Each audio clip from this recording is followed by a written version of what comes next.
season 2 of the Hiring Librarians podcast. We talk about hiring, getting hired, and broader career issues for librarians, archivists, and other folks in information service professions. I'm your host, Emily Week. This podcast is part of my work on the site hiringlibrarians.com, where I've spent more than a decade asking questions, complex, stupid, and everywhere in between, to LIS workers on both sides of the hiring table. This episode was recorded on June 25th, 2025. My guest is systems librarian Jaime Taylor. Before we get started, I wanted to mention that I'm running a 4-week online class for job searchers starting August 4th, 2025. If you're interested, you can find the link to register at hiringlibrarians.com/classes.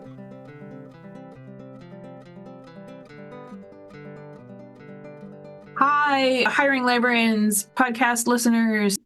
I'm here today with Jaime Taylor, and our plan is to talk not just about hiring, but about what it's like to work in a unionized workplace and how that might affect hiring. And I'm super excited. Jaime, will you introduce yourself?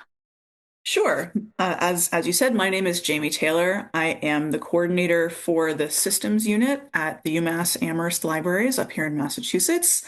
I'm a mid-career librarian. I've been a librarian for about 15 years, and I've been hiring for probably half of that. So your workplace is unionized. Do you have any union roles? So I don't have any particular roles in the union. I haven't stood for election or anything like that. It's something I could do. If I wanted to, just haven't gotten to it yet. The librarians at UMass are in the faculty union. We're a type of non-tenure track faculty. So we're unionized with them in the Massachusetts Society of Professors.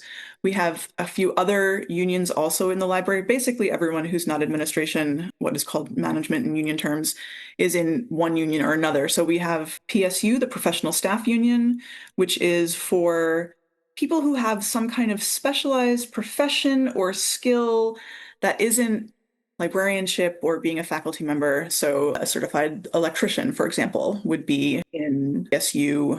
In the library, we have people whose profession is technology. So a lot of our tech people, including someone I supervise, is in PSU.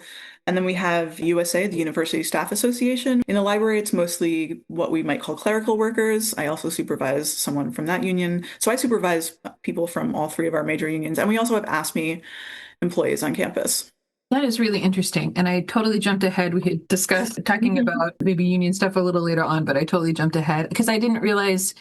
I think it must be interesting as a supervisor to supervise people from different unions because theoretically everybody's got a slightly different contract, right? Yeah, so each one of those unions have different contracts. The various unions on campus have tried to, over the last few years, be in close touch when we negotiate those contracts so that we end up with similar rights and protections, similar raises, things like that. And we're also, because we're state workers, we're in kind of the states that we both negotiate with campus, but then, for example, if we get raises, the state legislature has to vote on those in a budget bill.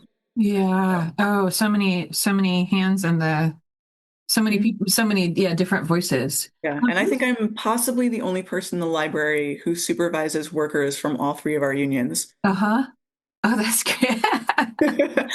Aside from myself, I've got 2 librarians from MSP. I've got 1 person from PSU and 1 person from USA.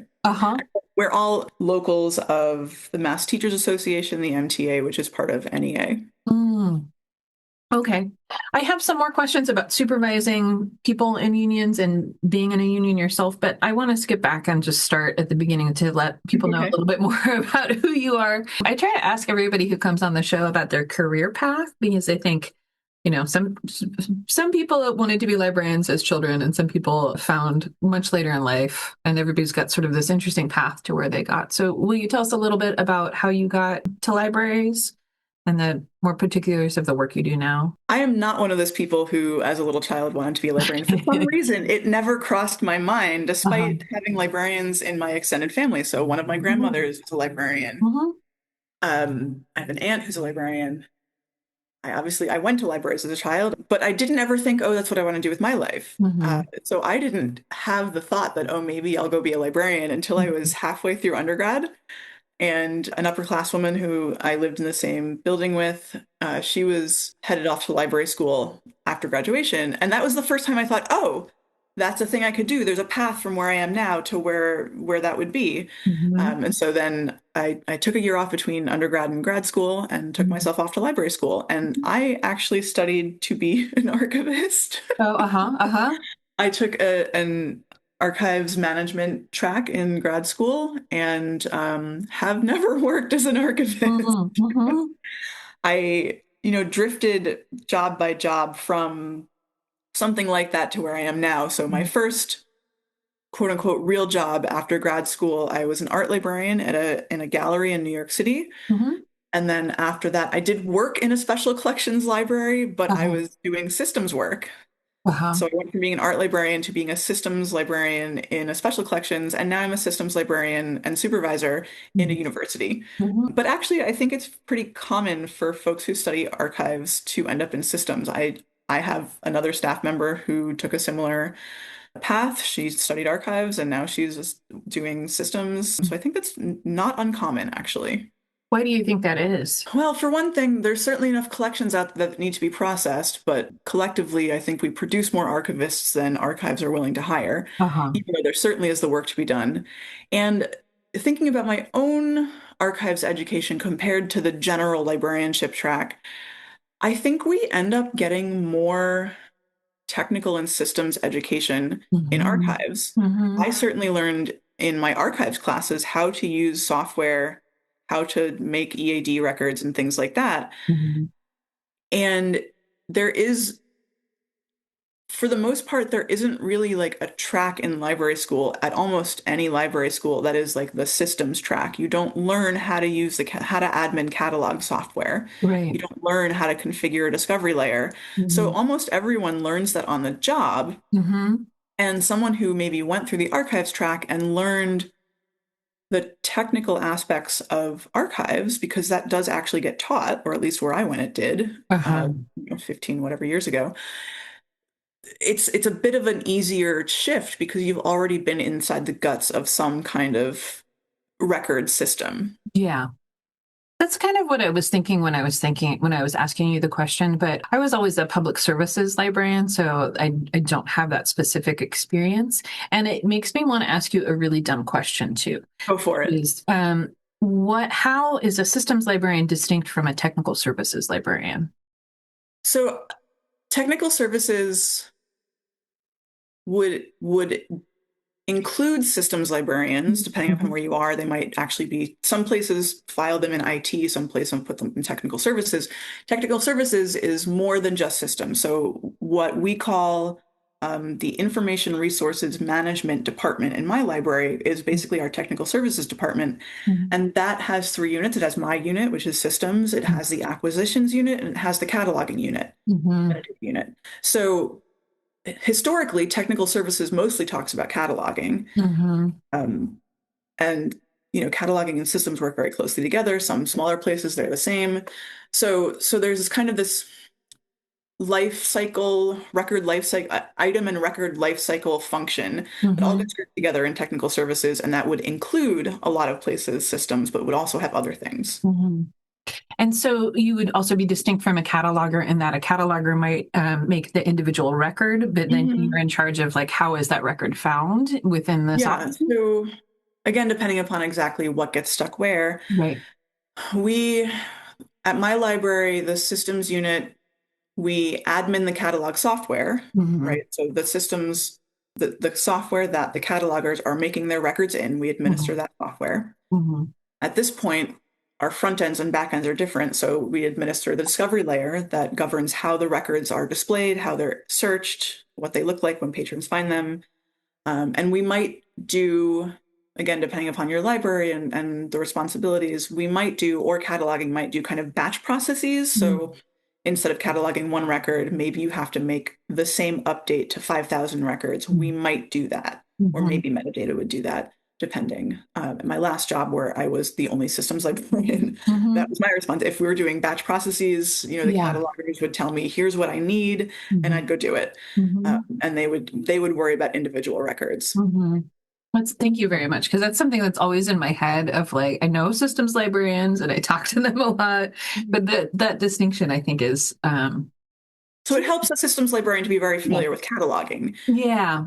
And I think it's something systems librarians are more common in academic libraries, perhaps, or maybe they're more hidden in public libraries. I think they're more hidden. I think often, a lot of our public libraries at this point are in consortia of some kind, and there's Mm, often like a central office for that sure. Yeah. because you only need, say, one, Yeah. not one Yeah. at each library. Hmm. Or at this point, especially for smaller libraries, and public libraries, especially, and school libraries, those functions have been farmed out to vendors. So you don't just subscribe or purchase the software. The Right. vendor kind of runs the software for you, Hmm. for better or for worse, and in my opinion, for worse. Yeah.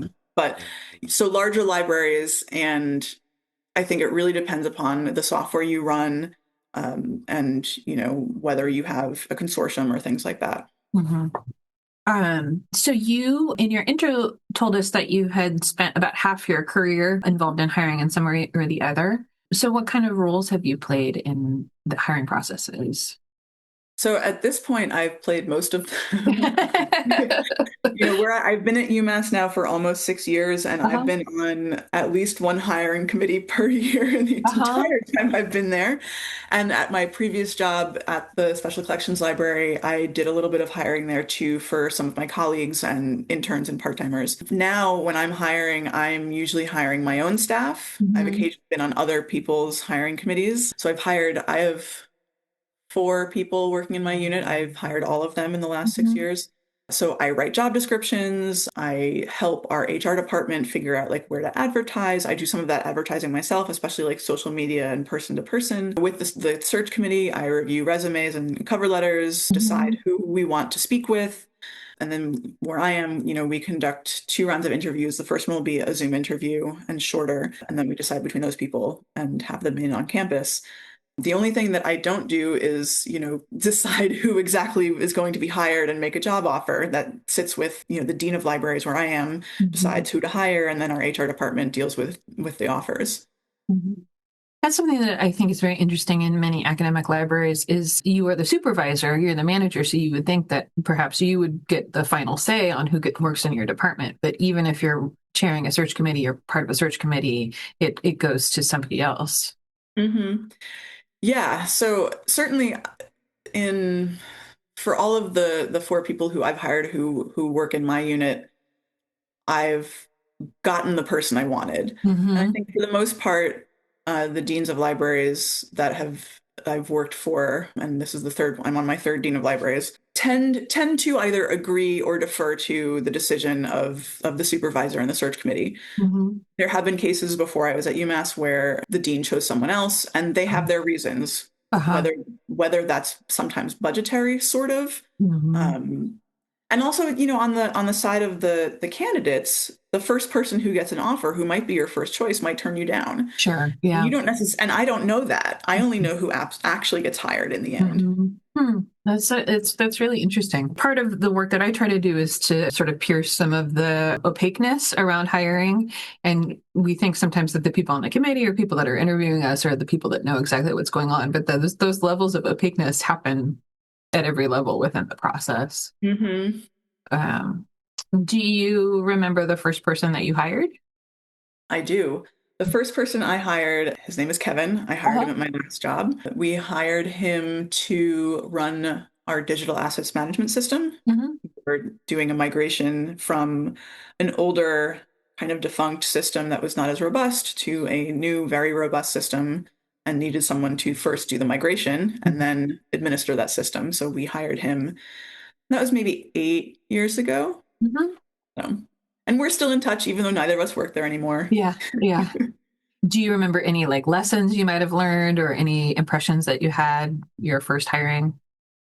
I don't know if the first round made a big impression. I certainly have thoughts now that I've done a lot of it. I think Uh-huh. the one thing that being in a more technical role, working with software and things like that, I have definitely noticed that our candidate pools for these kinds of positions are usually pretty small. Mm-hmm. So I might, for a technical role that requires some computer science knowledge, maybe know a coding language or something like that, Hmm. I might only have 2 or 3 real, true, viable candidates That actually have all of the skills that you that need. actually have the skill sets that would enable them to do the job. Mm-hmm. Yeah. So if that's you, people who are looking for jobs, you've got a good chance. Tell me more then about what those skill sets are. Is it's particular coding languages or? It really, it varies by software very much. So at Mhm, my last job and when I started where I am now, we ran Exley versus Aleph software. And mhm, I don't have a computer science background, but I was suddenly administering this software. And mhm, it's not that hard to learn. It's made of Oracle tables, right? It's very obvious and human readable. mhm, It's older software, so there's a lot of documentation. So that was not hard to learn. You don't need a lot of computer skills. Being able to use the command line is helpful. Now, I'm at a library that runs Folio, which is an open source software. It's super complex. It's still being developed. mhm, I couldn't administer that software. mhm, mhm. So as long as you know something, Yeah. if you've learned one or two programming languages, you can probably pick up whatever the other one is. I think really common ones, not just for administering software, but also working with batches of records, doing transformations on records and doing reporting and things like that. Python is really helpful Mhm, in almost any situation. My staff writes a lot of Python to deal with outside integrations with Folio. So mhm, if we want to load our users into the catalog software, we might use Python. If we want to send billing records off to another office, we might use Python to make mhm, those connections between systems. mhm, Um, and at this point, there are a lot of open source, both backends and front ends. So you mhm. might need Ruby on Rails. You might, so like as long as you know something, there's a catalog system out there that probably uses it. And if you've Uh-huh. got a couple, it's easier to learn more, or at least make the case that you'll be able to learn them. I think if you don't know the exact language that whatever software is written in or uses, Mhm. knowing a couple already, you're able to make a good case that you'll be able to learn it easily. Yeah. If you're multilingual or bilingual, then it's Yeah. easier to continue to learn. And Um, also, I just want to say also that uh-huh. like the non like coding technical skills. Mhm, So for example, as I said, we run Folio. One of my staff members is a product owner for Folio. So she's not necessarily writing code, but mhm, she's making the process of the code happen. okay. She's working with the developers, she's working with the libraries and interfacing between the two to Mhm, create the priorities for what features get developed, for writing user stories, for doing all that kind of work, for communicating back to the libraries who use Folio. mhm. So there are other kind of not hard technical skills, but like some interpersonal skills, some management skills that go with that are also, especially if you're going to run open source software now, really important. Right. How do you determine if people have those qualifications? Like, do you look for certification or do you have a little coding test or We don't do tests. I generally speaking, like if I see that they've listed it on their uh-huh. resume or CV or mention it in their cover letter, I'm going to take them at their word. Mm-hmm. And frequently, somewhere in education or experience, there's Hmm. other indicators like have you done this work before? Do you have a degree in computer science? Those kinds of things. Yeah. Um, talk sort of specifically about some of the nuts and bolts of getting hired in systems, but do you have any sort of top level advice for folks who are looking for work? Absolutely. My number one piece of advice is read the job ad and the Hmm. things that are in the job ad that are required. Make sure make sure you address those things in your CV or resume and in your cover letter. Hmm. If you don't do that, Hmm. where I am, I can't hire you because Yeah. since I work for the state, it's very regulated about, I can't just be like, oh, I think this person's clever and maybe they could do the job. I Hmm. have to, if it says it's required in my job ad, you Hmm. have to have it. Hmm. So Hmm. read the job ad and point by every somewhere in your cover letter and your resume or CV, everything that's required should be addressed. Hmm. That's something I tell people who are coming in from outside libraries or from trying to switch departments is you have to make all of those connections. You have to say, you want this, this is how I can prove that I Mhm. do this. Do you have any top level advice for people who are doing hiring? It's also going to be about job ads. Write your job ads really well Yeah. because similarly, I can't hire for things that are not in my job ad, and I can't hire someone who doesn't have the things in my job ad. Hmm. So I've gone over my job ads really carefully as I've been hiring in the last few years. And instead of just saying like MLS required, I Mhm. will say MLS or similar, Mhm. or advanced degree in a relevant subject, or significant Mhm. experience. So that Mhm. I can then hire someone who doesn't have an MLS. So one of my librarians has a master's degree in computer science, and I could hire him because that was, in my job ad of like relevant other advanced degree. Mhm.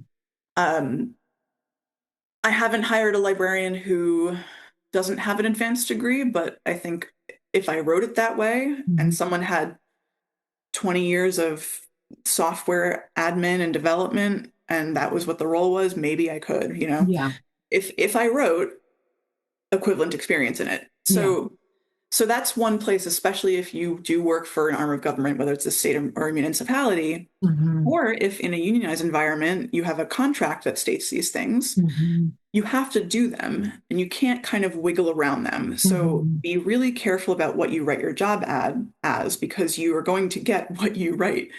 So make sure you're asking for the right things that you Yeah. actually need, not asking for things you don't need. Mhm. And then if there are things where you can envision candidates that would be successful in that role, Mhm. make sure you write in those possibilities. So extending it beyond master's degree in library science to other advanced degrees and experience. How do you get that picture in your head of what you need? Like, is it just you and doing an exercise of thinking broadly, or do you consult with other people, or? I think at this point, since I've hired quite a few people into systems roles, I have an idea of the kind of candidates I'm likely to get, especially Mhm. at a given. So where I am, we have 5 ranks of librarians. Mhm. One is a beginner librarian, and 5 is our highest rank, similar to faculty ranks. Mhm. And we will advertise our jobs at ranks. So it Mhm. won't just be like, oh, anyone. It'll be, I need a librarian 2 or 3, I need a librarian 4 or 5, I need a Mhm. librarian 1. And Mhm. that has a lot to do with what the budget is for the position, honestly. Oh, uh-huh.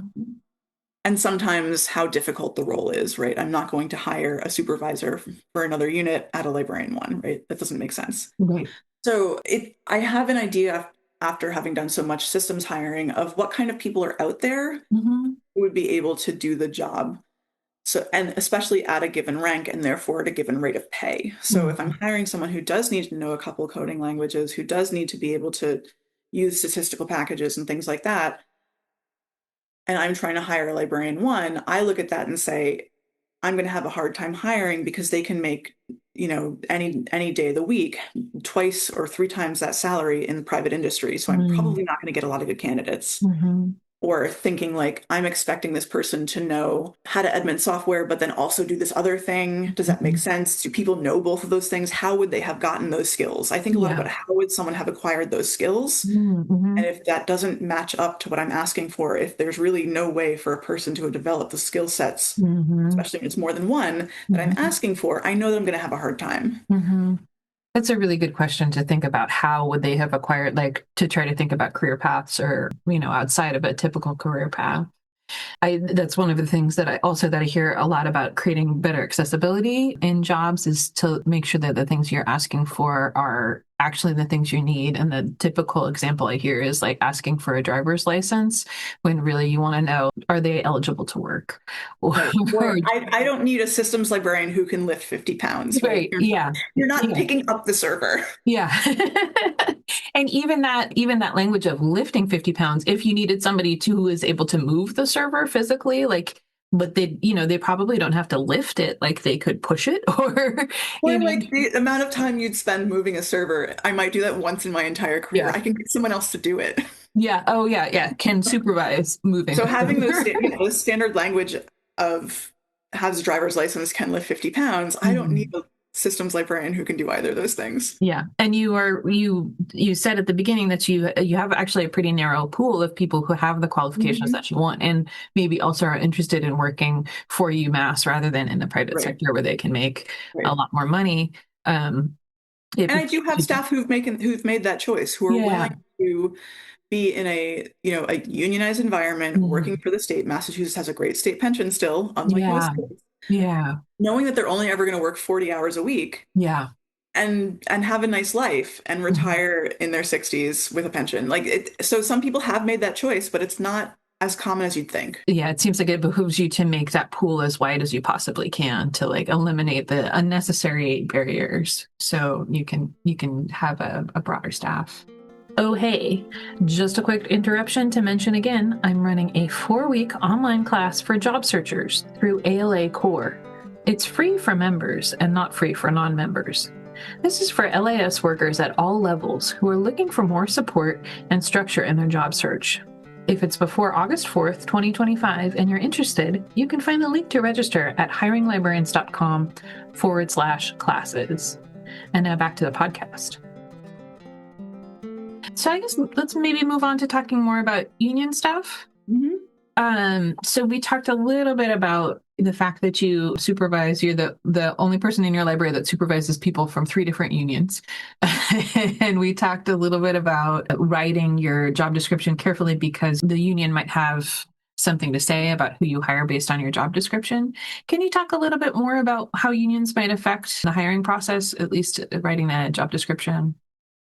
So part of it is because we have those 3 unions, the tasks are kind of divided up in different classes for the different unions. And if we're hiring a new position or a vacant position, and we've said, oh, this should be a USA position, which is our kind of general clerical staff, and it's going to be at this grade, so they're going to get paid this much. And we're looking at that as librarians saying, wait a second, that's librarian work. That should be over in the MSP union, ranked as a librarian too, and therefore get paid more, right? That's the kind of thing that we can then take to both of those unions and say, hey, USA, the library wants to hire someone who's going to be doing out of title, what we call out of title work, and therefore they're going to be underpaid. You know, this should be something that you don't want because you don't want your staff doing the work that is not the kind of work you do.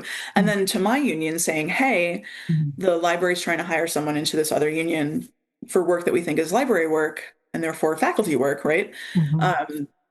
You know, can you look at that? Because we don't want our positions stuck in other unions. We want work that's supposed to be in our union. Right, yeah. So that's one way that it is really helpful for us is as you know, we negotiate back and forth with libraries, HR, and administration of like what positions we need and what they'll be doing and what the requirements are, and therefore where they should be placed in this structure. We have the backing of our unions if it goes too far afield from what is supposed to be where. The other thing that is helpful in hiring librarians is that our contract describes what it means in a couple different ways, describes what it means to be at each one of these ranks 1 through 5. So similarly, if I'm thinking, okay, I need a person who's going to do this kind of work, what does that mean in here? And then if, again, it's kind of, if the job description exceeds the rank that libraries HR has decided to give it, we can push back on that first with HR and then with our union saying, hey, this work is well above this rank. It needs to be ranked higher. So that's a couple ways where it comes in. I do sit at the moment on, since we're faculty, the Librarians Personnel Committee, which is kind of like our department personnel committee if we're thinking analogs to faculty departments. And when we have candidates in for jobs, we speak with each candidate briefly. And one of the things we do tell them about in that meeting with them is about the union structure, about the contract, and then we advise them that if they get a job offer, they should get in touch with the union because the union will help them negotiate. And that's really important. Oh, the union will help negotiate for pay or benefits when they're so the union will tell them, especially things other than pay, like, oh, you could ask for a spousal hire, you could ask for startup funds for this project, and help kind of wade through the contract and the possibilities of all the things that someone could negotiate for. The union leadership is interested in that because, of course, they want their workers to get the best deal possible. That is amazing. That's not something that I had ever considered. That I mean, I hear from a lot of people who are nervous about negotiating or like are of the position where they know they should be negotiating, but not necessarily what they should negotiate for, how to do it. And that's why we started doing this is, you know, we spoke with our union about how incoming workers were feeling like they didn't even know where to put that in there in that process of dealing with HR, and that it felt kind of a little shady on HR's part.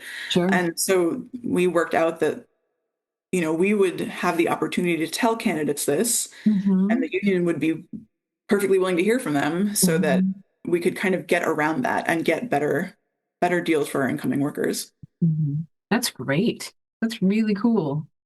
I had a question of what do candidates need to know about applying to a unionized workplace, and I think that that's one of the things to know in advance. Like I think of benefits for, why I might want to work in a unionized workplace. I think of higher salaries and better benefits, but not that sort of Absolutely. Yeah. teamwork.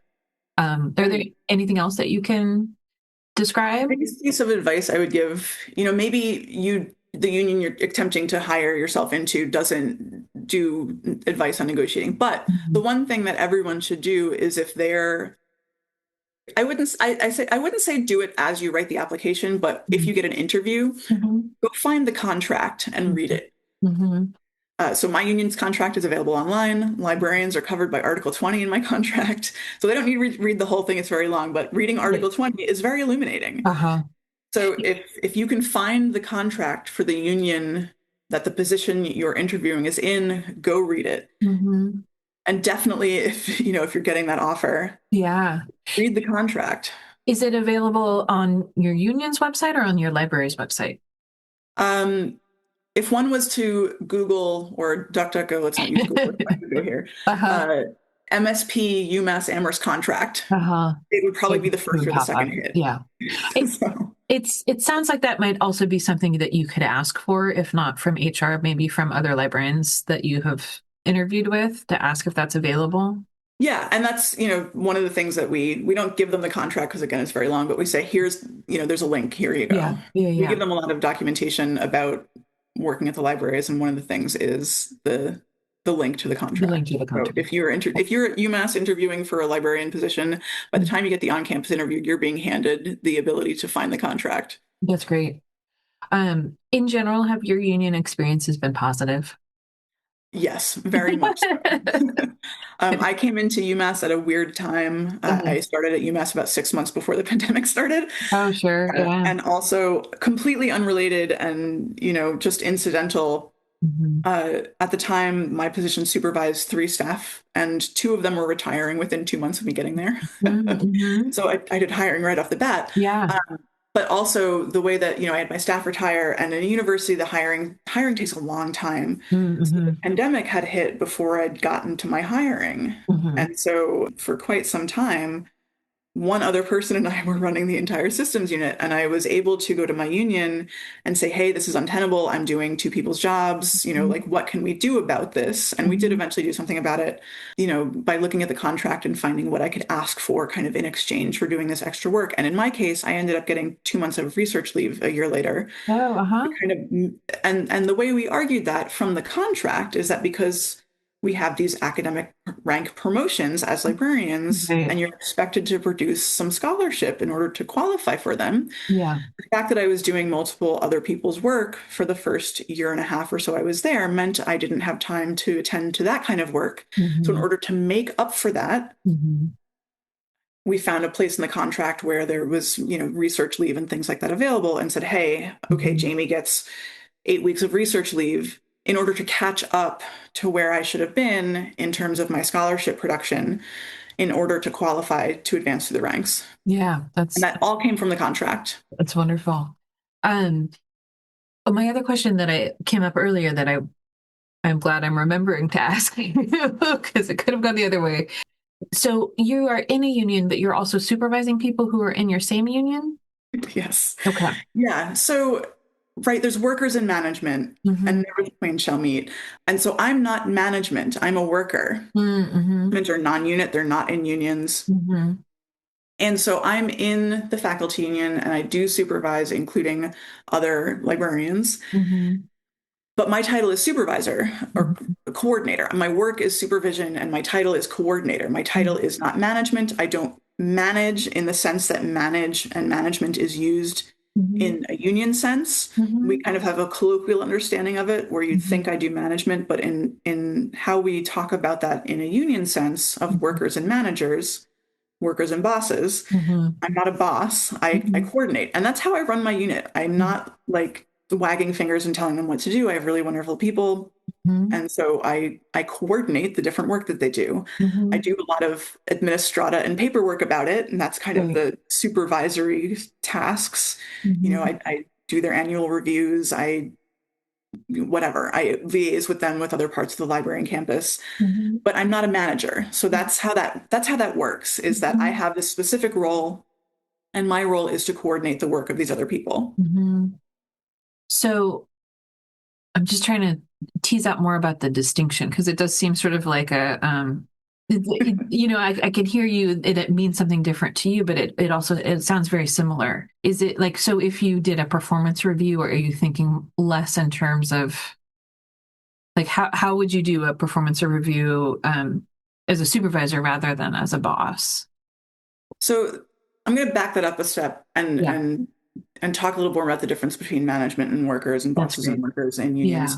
So what makes someone management, if I was going to say there's one thing that makes someone management versus worker, it's hiring and firing power. Mm-hmm. I do not have the power to decide to hire someone or decide to fire them. Right. I Uh-huh. can't make that decision, so I am not management. I Mm-hmm. also don't have the other part that is similar and also important is access to confidential HR information. I don't have access to anything that doesn't involve me. Mm-hmm. And Mm-hmm. that might be involving me as a supervisor, but I might not, as a supervisor, have access to everything about an issue. Sure. I'd Yeah. only have the parts that are like me dealing with my part as a supervisor. I wouldn't know the whole story. And that's Mm-hmm. happened in my library where I've been Mm-hmm. involved in conflicts between people Mm-hmm. as a supervisor. Mm-hmm. And I don't know the whole story. I don't know what the ultimate resolution is because I don't have access to the information. I Mm-hmm. do my part, I know my part, but I don't have access to that. I don't get to decide what happens, and I can neither hire nor fire anyone. Yeah. Uh-huh. So, so for something like a performance review, which we're currently doing those, Uh-huh. again, I supervise three unions, so there's three different processes. Yeah. Librarians, again, we're faculty, so we write our own. We're not really Yeah. being like we have kind of a peer governance, right, of Yeah. being faculty. So we Mm-hmm. write annual reports. We don't do reviews. We do Mm-hmm. reports. And then whoever supervises you also reads them and makes comments and has a conversation with you. Uh-huh. And our the LPC, the personnel committee, also reads it and makes Mm-hmm. comments. And it kind of works its way up. And the Mm-hmm. dean gets it eventually, and the Mm-hmm. provost gets it eventually. Similarly, for PSU, the professional staff, mostly they write their own reviews. And then I also, something I have to do later today, is write my comments on it after they've done their own review. And then for USA, the University Staff Association, it is more of what we usually think of as a performance review. Mm-hmm. And again, it's mostly me like advising upward of what I think. Right. So I'm not making decisions based on it. I Yeah. might, especially at a like post hire 3 or 6 month review rather than an Mm-hmm. ongoing annual review, say, here's what I think. Mm-hmm. I think we should keep this person. I think they need an improvement plan, whatever. Mm-hmm. But I don't ultimately make that decision. So that's, again, that difference is I can advise upward what I think, but the decision ultimately doesn't rest with me. I can't say Mm-hmm. you don't work here anymore. Right. Right. That's helpful. And I also definitely hear in the way that you're talking that you like your mindset is just different. Your mindset is more peer oriented or it's I would say it's maybe not pure because I am of the folks I supervise. I'm older, not by much mm, in some cases, but by mhm, quite a bit in some cases. And I've mhm, also been, even for people who are close to my age, in the profession much longer. mhm, So, aside from kind of coordinating their work and making it cohesive and interlocking, I do a lot of more like mentoring mhm, and mhm. helping people get accustomed to the profession and accustomed to what it's like to work in a Yeah. university.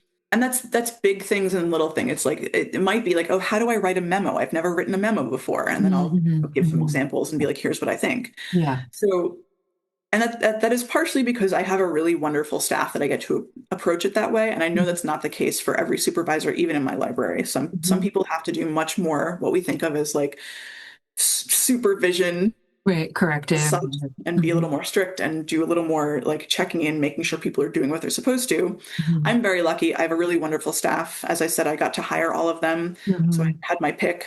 mhm, So it is both like I get to do it, but also it is, yes, how I approach it is that I mhm. want this to be as egalitarian as we can make it in a non-egalitarian system. Right. Yeah. And it's funny that you said mentorship because I was thinking like peer mentoring, like that was the other part of what was in my head. Let's see. So I don't know. Are there other things about the union that we should talk about specifically? A great thing about my union, and I love my union, and I know not all unions are as Mm-hmm. great as mine are. I Mm-hmm. think there's a few things. One is if your union is not as great as it might be or as great as mine is, it Mm-hmm. kind of behooves you to make it that way because the Mm-hmm. union is not a body outside of ourselves. It is a body to which we belong. Mm-hmm. And it is not someone else's responsibility. It is all of our responsibility because it is us. Mm-hmm. So that might be, for example, in USA this year, we had a whole bunch of people stand as a slate together for election to various offices Mm-hmm. because they were dissatisfied with how that union had been run for a long time. And one of my staff was on that slate and she did get elected. Uh-huh. I did a couple other people in the library. So that's an example of like, if you don't like the direction your union is going to, you can stand for election. You Mm-hmm. can get involved. There's other ways to get involved that don't involve getting elected. So, for example, we had contract negotiations over the last couple of years again, and it took a very long time. And one thing that our union was regularly calling for was for testimony during negotiations. So Mm-hmm. on the day that they'd be negotiating, say, higher salary floors, Mm-hmm. those of us who were invested in that would go in and we'd get our minute or so to talk to administration of why we thought there should be higher salary floors. And I did Mm-hmm. that, Mm-hmm. because where I live, the rent is very high, housing is very expensive, and a librarian one is the lowest paid, has the lowest salary floor of all types of faculty at the university, to the point that if someone is hired at the salary floor, they'll have a hard time renting a one-bedroom apartment, right? Mm-hmm. And I don't think that the administration had ever thought of it that way because the last time anyone in university administration has tried to rent a one-bedroom apartment, it was decades ago. So being able to Yeah. get up and say that to their faces, right? Yeah. Other Yeah. ways to participate that don't necessarily involve a lot of ongoing responsibility. Yeah. One thing that makes me feel happy and hopeful about library work is to hear librarians advocating for each other. So I know you're not a librarian one, but to that you went in and were able to mention that for folks that were coming after you And was. there's certainly a mercenary part there. If I can't Mhm. hire someone Yeah. as a librarian one at a Yeah. salary they can afford to live here, they're not going to take the job, right? Yeah. So there is, of course, the I love my colleagues and I want them to be paid well. And also Mhm. there's, as someone who does hiring, it's a little bit mercenary, right? A Yeah. little self-interested. Yeah. So, and if you work at a library that isn't yet unionized, it's a great time to start a union. There's a lot of popular support from outside your immediate situation to start a union. Mhm. Do you have any, Not as hard as you think. oh, sorry, do you have any resources or links that you think we should mention here? So I don't know if anyone remembers Jorts, the cat on Twitter, the orange cat. Oh, He yeah. had Uh-huh. the Jorts account. Uh-huh. Whatever human was behind the Jorts Twitter Uh-huh. account had this really great four paw how you start a union that I Mhm. can't spiel off on the top of my head, but Mhm. that was a really good one because it really simplified it. I can find it and link Um, it. Yeah. and depending upon where you are, there are probably big unions that would be interested in possibly taking you on. So if you're in New York, there's DC 37, which is cultural workers of all kinds. A lot of libraries that are that don't have librarians as faculty are inexplicably to me organized with the UAW. Mm. So that's Mhm. another one. Mhm.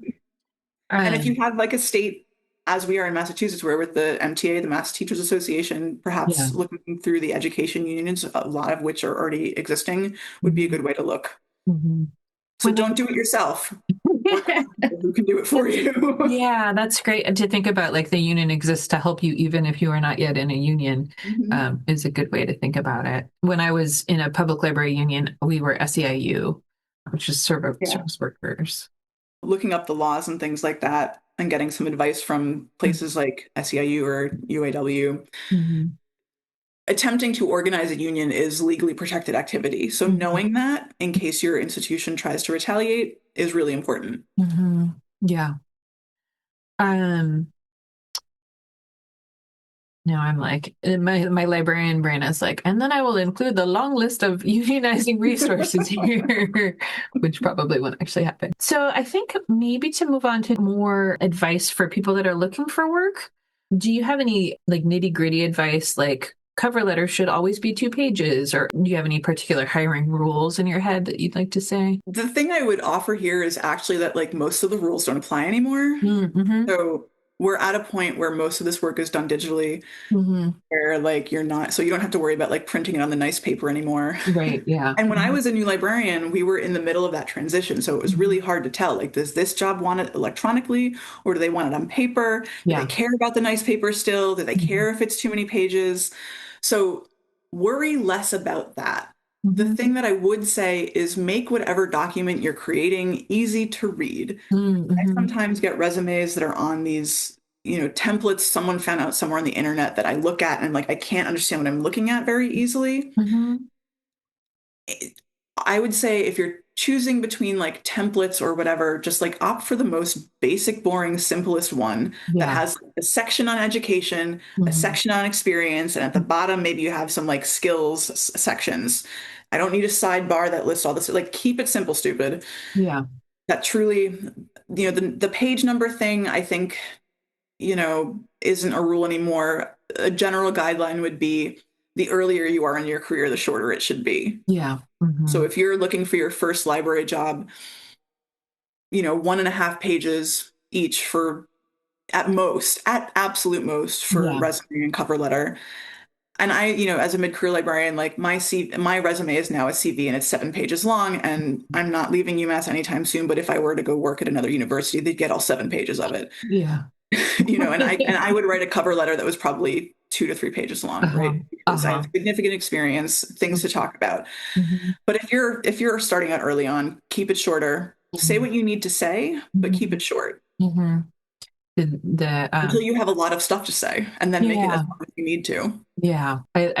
I liked that you were like, the rules don't apply, because sometimes I ask questions that I think of as like, I'm just going to Yeah. ask a stupid question so they can say no. Yeah. The That's the wrong. big thing is like do whatever the ad is asking of you. Don't Hmm. do less and don't do more either. Yeah. Like if Yeah. it says, give me a resume and a cover letter, you give them a resume and a cover letter. If it Hmm. asks for references at that point, give Hmm. them the references at that point. If they didn't ask for references at that point, don't give them to them. Yeah. Do exactly what you're being asked for, no more nor less. Yeah. I think it can be so tempting, particularly if you've been looking for a while, to try to find like a gimmick that will make you stick out, or, maybe you get very anxious and you're like, okay, but everybody else has asked for references.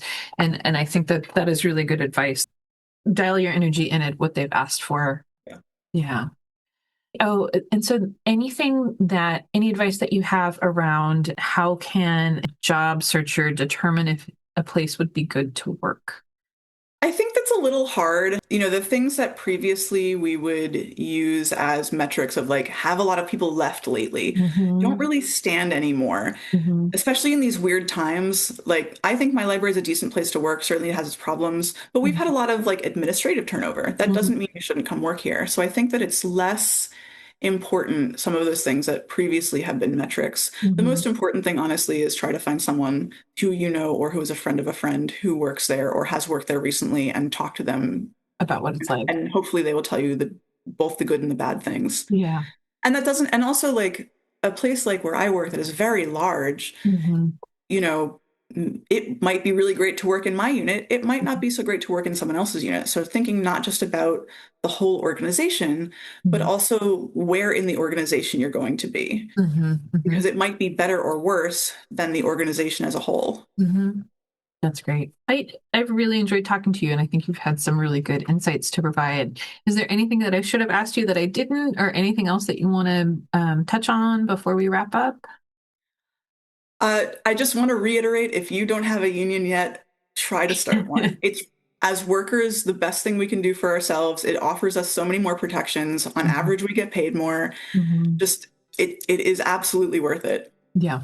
Yeah. That is a really good message to end on. So if you don't have a union, join one. If you've got one, good on you. Jaime, thank you so much. I really, really appreciate your time and all of your candor and insights. And I know my listeners will do too. Thanks for having me. You're very welcome.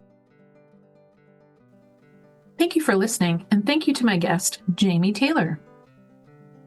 And now the commercials. One last plug for my 4-week online class for job searchers. It starts August 4th, 2025, and you can find a link to register by going to hiringlibrarians.com/classes. If you'd like to support this podcast and my work on hiringlibrarians.com, you can find my PayPal by visiting the site, or you can go to patreon.com/hiringlibrarians. I'd also love to hear from you about any little thing at all. You can email me at hiringlibrarians@gmail.com. The theme tune was written and performed by Matthew Travers. Thanks, Matthew.